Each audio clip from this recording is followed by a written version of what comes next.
नमस्कार साथियों, स्वागत है आप सबका अपने YouTube चैनल पब्लिक उड़ान पे। और आज हम बात करेंगे ड्रीम 11 पे कुछ ऐसे इंपॉर्टेंट गलतियां के बारे में जिसको हर रोज लोग टीम लगाते समय करते हैं। आपको तो पता ही है कि आज हर किसी का सपना है फैंटेसी एप्लीकेशंस पे टीम लगा के करोड़पति बनने का। पर करोड़पति बनने में बहुत सारी दुविधा आती है, बहुत सारी ऐसी चीज है जिनको हम रोज गलती करते हैं, जिन चीजों से बचना है, तब जाकर के हम कहीं ना कहीं ग्रैंडलिंग में अच्छी खासी रैंक आ सकते हैं, फैंटेसी एप्लीकेशन पे टीम लगा के करोड़पति बन सकते हैं। तो आखिर वो कौन कौन सी गलतियां जो हम रोजाना करते हैं और उनमें क्या सुधार लाने की जरूरत है, कैसे इंप्लीमेंट करेंगे, कैसे अपनी टीम एक बेटर बनाएंगे और कैसे इसका एक्सपर्ट बढ़ेंगे, तो आज उसी पॉइंट्स के बारे में बताएंगे। सबसे बड़ी बात है कि फैंटेसी क्रिकेट में टीम लगाते समय बड़ी बात जो ध्यान रखना जरूरी है, मतलब आप जब फैंटेसी क्रिकेट में टीम लगाते हैं तो कुछ ऐसे इंपॉर्टेंट टॉपिक है जिसको आप अपने ध्यान में रखेंगे तो टीम लगाने में आपको काफी ज्यादा आसानी होगी और आप अच्छा सा टीम लगा पाएंगे। तो चलते हैं आगे और जानते हैं कि आखिर वो कौन कौन सी गलती है। सबसे बड़ी बात, जिन रूल्स को मैं बताऊंगा, कुछ ऐसे इंपॉर्टेंट रूल्स है, कुछ ऐसे नियम है जिसको आपको समझना पड़ेगा, तब जाके आप अच्छा सा टीम लगा पाएंगे।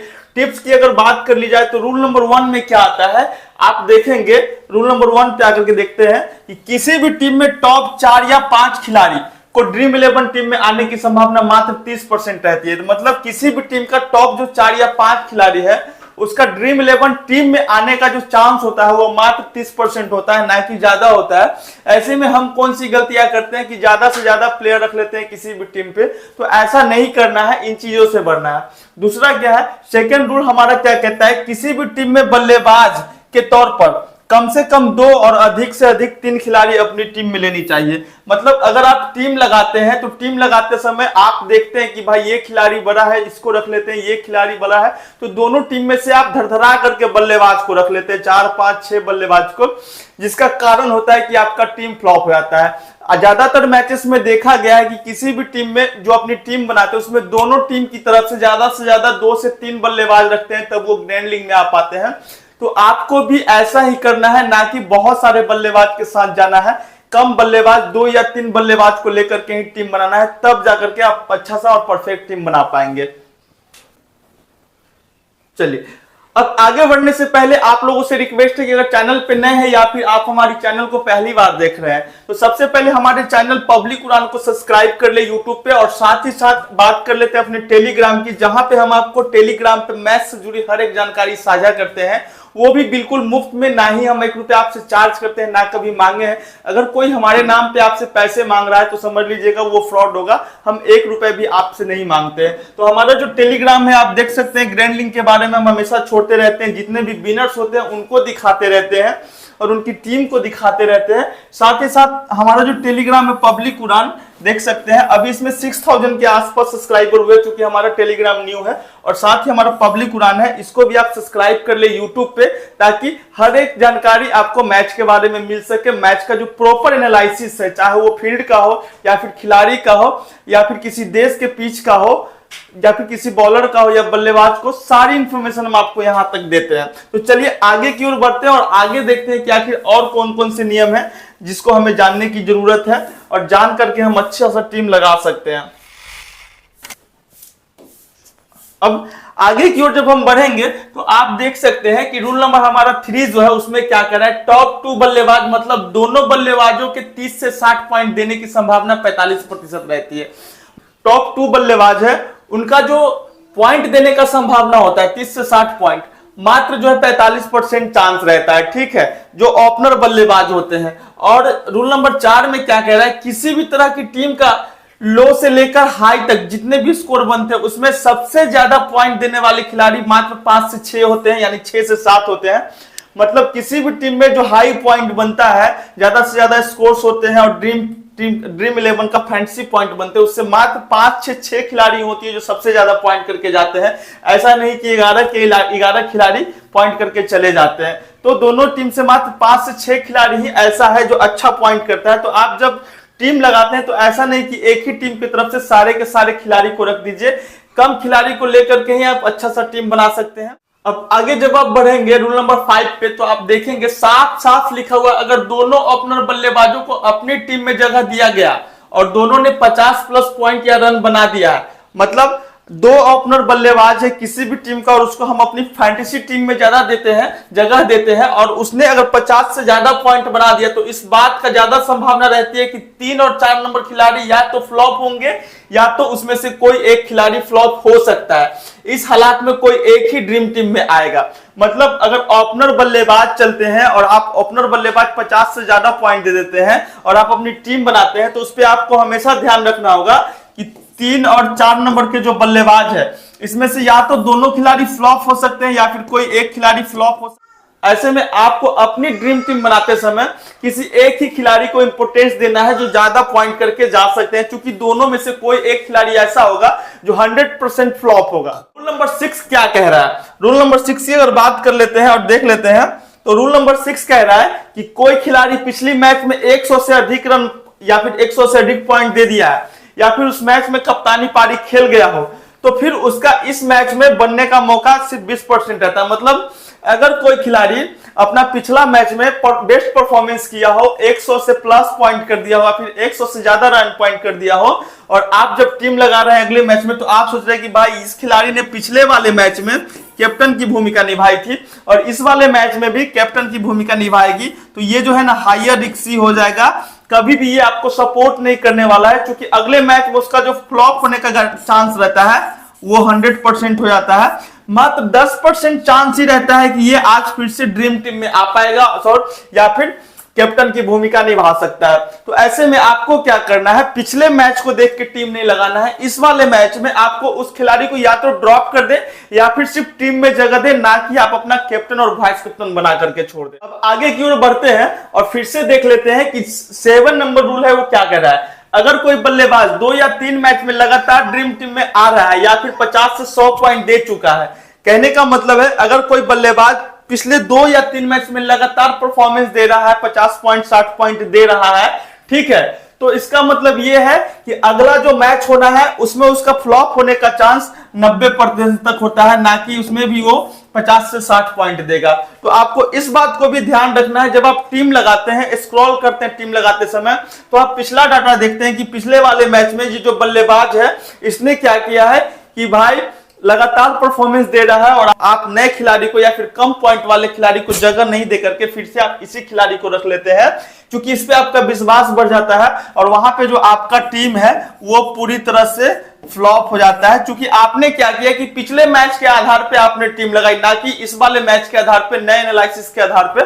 तो आप जब टीम लगाते हैं तो आपको इस बात का हमेशा ध्यान रखना है कि आप जो टीम लगा रहे हैं तो पिछला एनालिसिस को छोड़ देंगे, इस वाले मैच में इस बार का एनालिसिस करेंगे, क्योंकि सभी लोग इंटरनेशनल मैच खेलने आए हैं, मतलब कहीं ना कहीं उसमें गुण है तभी तो आ रहे हैं और हो सकता है कि इस बार वो ज्यादा अच्छा परफॉर्मेंस कर जाए। और आपने अक्सर देखा होगा कि सारे पिछले वाले खिलाड़ी इस मैच में परफॉर्मेंस कर देंगे पिछले मैच के अनुसार, तो क्या पिछला विनर इस बार भी विनर नहीं बन जाएगा?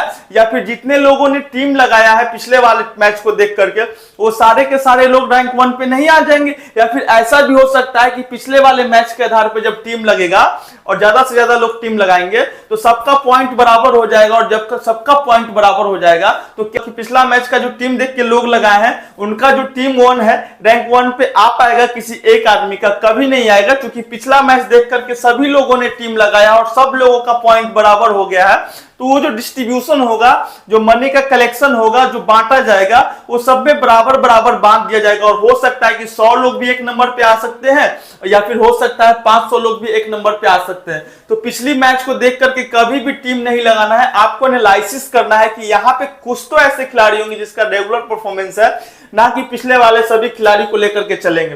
टीम तो आपको उन्हीं 22 खिलाड़ी में से लगाना है, तो क्यों ना हम अपने नए खिलाड़ी को मौका दें और कुछ ऐसे खिलाड़ी को ड्रॉप करें जिनका पिछले मैच में ज्यादा अच्छा परफॉर्मेंस रहा होगा और इस मैच में परफॉर्मेंस नहीं होने वाला है। ठीक है, अगला पॉइंट क्या कह रहा है? रूल नंबर 8 में आप देखेंगे, अगर कोई बैट्समैन और एक ऑलराउंडर दोनों या तो 3 मैचों में लगातार ड्रीम टीम में आ रहे हैं या फिर लगातार 60 से 100 पॉइंट दे रहे हैं, तो अगले मैच में सबसे पहले बल्लेबाज के फ्लॉप होने का मौका ज्यादा हो जाता है। मतलब क्या है पॉसिबिलिटी कि पिछला मैच में अगर कोई बल्लेबाज 50 या फिर 100 पॉइंट कर दे रहा है या फिर कोई एक ऑलराउंडर मतलब क्या, बैटिंग ऑलराउंडर, जिनको कि बैटिंग करने का मौका पहले मिलता है और बॉलिंग करने का भी चांस मिल जाता है, क्योंकि बैट से तो पॉइंट करते ही है, साथ में बॉलिंग से भी पॉइंट कर जाते हैं। अगर लगातार 2-3 मैच में लगातार पॉइंट कर रहा है तो अगले मैच में उसका फ्लॉप होने का चांसेस बढ़ जाता है। ऐसे में पिछले मैच के आधार पे उस खिलाड़ी को भी आपको अपनी टीम में जगह नहीं देनी है। एक नए ऑलराउंडर को जगह देनी है, बैटिंग ऑलराउंडर हो या फिर बॉलिंग ऑलराउंडर हो, जिसका की परफॉर्मेंस लगातार अच्छा रहता है। चलिए अब अगले पॉइंट को देख लेते हैं। उससे पहले दोस्तों, हमारा जो पब्लिक उड़ान यूट्यूब चैनल है उसको आप सब्सक्राइब कर ले, चूंकि एक से बढ़ के एक टिप्स आपको देखने के लिए मिलते हैं। और साथ ही हमारा जो टेलीग्राम चैनल है आप उस पे डेफिनेटली जाए, क्योंकि अगर टेलीग्राम पे आप जाते हैं ना तो आपको वहां पे बहुत सारी चीजें ऐसी है जो हम आपको वीडियो के तौर पे नहीं बता सकते, आपको वहीं पे देखने के लिए मिलेगा। हर एक खिलाड़ी का विश्लेषण, टीम और हर एक चीज जान जाए। अब आगे बढ़ते हैं रूल नंबर 9 के बारे में। रूल नंबर 9 में अगर चलेंगे तो देखेंगे ऐसे मैच में तकरीबन 40 से 50% बड़े खिलाड़ी फ्लॉप हो जाते हैं। ऐसा 80% मामलों में देखा गया। मतलब पिछली जितने भी ट्रिक हमने बताई है उस तरह का मैच अगर आप लगाते हैं तो उसमें ज्यादातर 50% खिलाड़ी जो बड़े खिलाड़ी, चाहे वो विराट कोहली हो, रोहित शर्मा हो, ट्रेविस हेड हो, गैलन मैक्सवेल हो, जिन पे आप ज्यादा विश्वास करते हैं, वो खिलाड़ी फ्लॉप होते हैं। और ऐसा जो है 10 में से 8 मैचेस में देखा गया है कि भाई ये टीम पूरा फ्लॉप हो जाता है। तो इस आधार पे भी आपको टीम नहीं लगाना है। अब रूल नंबर 10 की ओर चलते हैं। इसमें क्या कह रहा है, अगर किसी खिलाड़ी का चयन ज्यादा हो गया हो और खिलाड़ी के फ्लॉप होने का मौका 90% टाइम हो जाता है, लेकिन ऐसा तभी होगा जब वो पिछला 3 मैच में बहुत अच्छा खेल रहा हो। मतलब अगर कोई खिलाड़ी पिछले 3 मैच में धांसू परफॉर्मेंस दिया हो, लगातार परफॉर्मेंस किया हो, तो अगले मैच में क्या होता है कि उनका जो सिलेक्शन प्रतिशत है वो बहुत ज्यादा बढ़ जाता है। 90%, 95%, मतलब 60 से तो ऊपर ही रहता है। और जब ऐसा होता है तो ऐसे में वो जो खिलाड़ी है उसका जो फ्लॉप होने का चांसेस है 90% तक हो जाता है। मतलब एक खिलाड़ी फ्लॉप हुआ तो पूरी टीम को बर्बाद कर देगा। ऐसे में ऐसे खिलाड़ी पे भी आपको ट्रस्ट नहीं करना है, बहुत सोच समझ के ऐसे खिलाड़ी को आपको अपने टीम में लेना है। फिर आगे की ओर बढ़ते हैं। अब रूल नंबर 11 पे आते हैं। यहाँ पे क्या कह रहा है, अगर किसी बल्लेबाज का क्रेडिट बढ़ गया और 1-2 मैच में फ्लॉप हो गया और उसका चयन प्रतिशत कम हो गया हो तो उसे ड्रीम टीम में आने का मौका ज्यादा हो जाता है। ठीक है, मतलब अगर कोई बल्लेबाज है जिसका क्रेडिट बढ़ गया है, ठीक है, सिलेक्शन प्रतिशत जो होता है 100 का क्रेडिट मिलता है, उसमें बढ़ गया हो और 1-2 मैच में फ्लॉप हो गया हो, ठीक है, मतलब आप देखेंगे कि कोई ऐसा खिलाड़ी जो कि पिछले 2 मैचेस में फ्लॉप हो रहा है लेकिन अगले मैच में लोगों ने उस पर ट्रस्ट बढ़ाया और उसका क्रेडिट बढ़ गया है, ठीक है, और सिलेक्शन कम है, ठीक है, मतलब क्रेडिट बढ़ गया, सिलेक्शन कम है। क्रेडिट बढ़ने का सिलेक्शन से कोई मतलब नहीं है। क्रेडिट एनालिसिस के आधार पे लगता है और सिलेक्शन हम आप जो सिलेक्ट करते हैं उसके आधार पे होता है। तो उस खिलाड़ी का इस वाले मैच में परफॉर्मेंस करने के चांसेस 100% तक बढ़ जाते हैं। ठीक है, रूल नंबर 12 क्या कह रहा है, खिलाड़ी को क्रेडिट ऊपर या नीचे का सिस्टम समझ में आना बहुत जरूरी है, एक तरह का सोच नहीं रखे। मतलब क्रेडिट जो 100 क्रेडिट मिलता है आपको टीम लगाने के लिए, उस क्रेडिट का थिंकिंग आपके पास होना बहुत जरूरी है, ना कि आप एक ही पैटर्न पे बार बार टीम लगाते चले जाओ और बार बार आपका टीम फ्लॉप हो। क्योंकि ऊपर और नीचे का जो क्रेडिट होता है ना, उससे ये समझ में आता है कि क्रेडिट का ऊपर और नीचे क्यों जा रहा है। आखिर ये खिलाड़ी पिछले मैच में 7 क्रेडिट के साथ खेल रहा था, इस वाले मैच में 10 क्रेडिट के साथ खेल रहा है, मतलब कुछ तो अच्छा करने वाला है। मतलब इस वाले पिच पे इस खिलाड़ी का परफॉर्मेंस हो सकता है ज्यादा अच्छा हो और ज्यादा अच्छा मार के चला जाए। आप ये ना सोचे कि मैच में फ्लॉप हो रहा है तो क्रेडिट बढ़ गया तो हम अपनी टीम में इसको ना रखें। आपको ऐसे खिलाड़ी को अपनी टीम में जगह देनी है, क्योंकि आप टीम तो सिर्फ एक ही नहीं लगाते हैं, आप भाई 1 से लेकर के 20 टीम तक लगाते हैं एक आईडी से, और पता ना जाने जो फैंटेसी के लोग खेलते हैं वो कितनी सारी टीम लगाते हैं।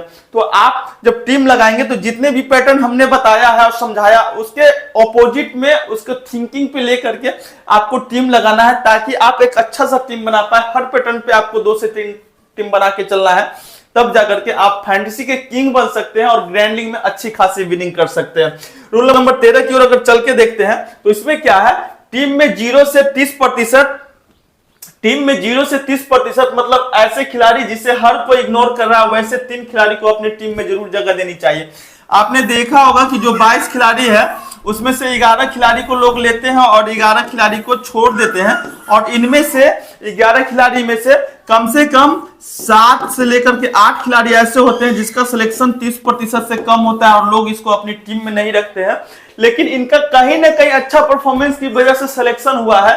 तो आपको क्या करना है, जो खिलाड़ी छोड़े गए हैं उसमें से कम 2 से 3 खिलाड़ी को आपको अपनी टीम में जगह देनी है, क्योंकि जब ये खिलाड़ी परफॉर्मेंस करेगा ना तो आपके सारे खिलाड़ियों को पीछे छोड़ देगा और हो सकता है अकेला ही आपको ड्रीम टीम में या फिर कैप्टन या वीसी की भूमिका निभा दे। तो भाई हमेशा आपको अपनी टीम में 2 से 3 ऐसे खिलाड़ी जिनका 30% और 10% के ऊपर सिलेक्शन या फिर 5% के ऐसे खिलाड़ी को मौका देना है। लास्ट हमारा जो रूल है उसमें 14 नंबर रूल, उसमें क्या है, किसी भी खिलाड़ी के लिए पहली पारी और दूसरी पारी बहुत महत्वपूर्ण होती है। मतलब कहने का मतलब है जो खिलाड़ी पहले पारी में खेलने आया है बॉलिंग करने या फिर बैटिंग करने, तो उसके लिए दोनों पारियां बहुत महत्वपूर्ण होती है। ऐसा नहीं कि एक पारी में अगर फ्लॉप हुआ तो दूसरी पारी में भी ये फ्लॉप हो जाएगा। और ड्रीम 11 एक ऐसा चीज है कि सिर्फ बैटिंग बॉलिंग नहीं, यहाँ कैच लेने का भी पॉइंट मिलता है, थ्रो मारने का भी पॉइंट मिलता है। तो खिलाड़ी को इग्नोर ना करे, खिलाड़ी को समझे, और एक अगर बैटिंग में फ्लॉप रहा है तो ऐसा ना समझे कि बॉलिंग में भी फ्लॉप होगा, आप उसको अहमियत दे, तब जाके आप अच्छा से कर पाएंगे। बाकी ये हमारा टोटल 14 पॉइंट है जिसके बारे में हमने बताया। वीडियो बड़ा होने की वजह से हमने क्या किया है कि अगला जो इसका पार्ट है कि अब इन चीजों को समझ के टीम कैसे बनाना है उसके बारे में हम अगले वीडियो में बताएंगे।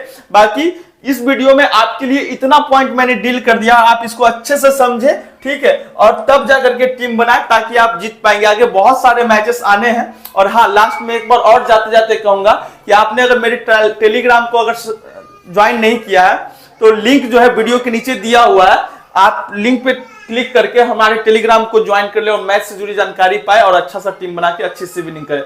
बाकी मिलते हैं अगले वीडियो में, तब तक के लिए जय हिंद, वंदे मातरम।